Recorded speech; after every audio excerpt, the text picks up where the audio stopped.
बोलो हर हर महादेव।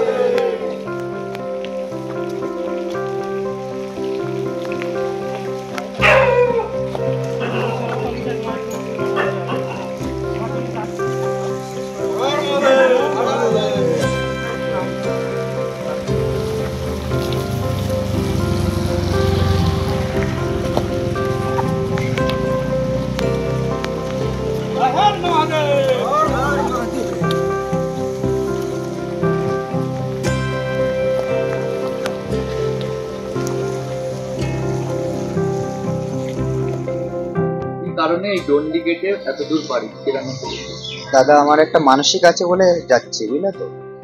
ছেলের জন্য মানসিক করেছিলাম, আশা পূর্ণ হয়েছে, ওই জন্যই যাচ্ছি। ও কত কিলোমিটার পারি? 2000 কিলোমিটার থেকে 50 কিলোমিটার এদিকে ওদিকে হতে পারে। মানসিকটা কি ছিল?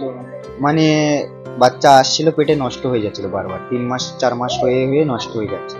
তার জন্যই মানসিকটা করেছিলাম বাবা কেদারনাথের কাছে, যে ছেলে পিলে হলি তোমার কাছে বাবা ডন্ডি খেটে আমি তোমার মানত করে আসবো। তা বাবা আমার আশা পূর্ণ করেছে। তো আমারও তো বয়স দিন দিন বেড়ে চলেছে, ওই জন্যে আমি এই 11 তারিখ মানে সকাল 10টা থেকে বেরিয়ে পড়েছি বৃহস্পতিবার।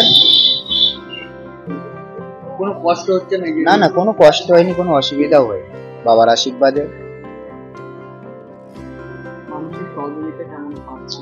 অবশ্যই, মানে আর্থিক অবস্থায়, ভালোবাসা, খাওয়া দাওয়া কোনো দিক থেকেই কোনো কষ্ট পাইনি এখনো পর্যন্ত। কি খাচ্ছ? আমি নিরামিষ খাবার খাচ্ছি, ঠিক আছে, এমনি ফল পাকড় খাচ্ছি। কতটা সময় লাগবে? এবার কতটা সময় তো লাগবে অত বলতে পারবো না, তবু 2 বছর 2.5 বছর লেগে যেতে পারে। তো বাড়ির সাথে তো যোগাযোগ করে? হ্যাঁ, যোগাযোগ তো রাখতেই হবে, যোগাযোগ তো রেখেছি। ডেলি কথা হচ্ছে? হ্যাঁ, ডেলি কথা হচ্ছে। আমার বাবা নেই, মা আছে, ভাই আছে, বোন আছে, সব তো বাইরে কাজ করে, বোনদের বিয়ে হয়ে গেছে। আমিও বাইরেতেই কাজ করি, গাড়ি চালাই। এখন বাড়িতে এসেছি, তার জন্যই এখন থেকেই শুরু করে দিয়েছি। মানে বয়স হয়ে গেলে তো আর দিতে পারবো না। মানসিক পূরণ করতে এই ডন্ডি কাটছে? হ্যাঁ।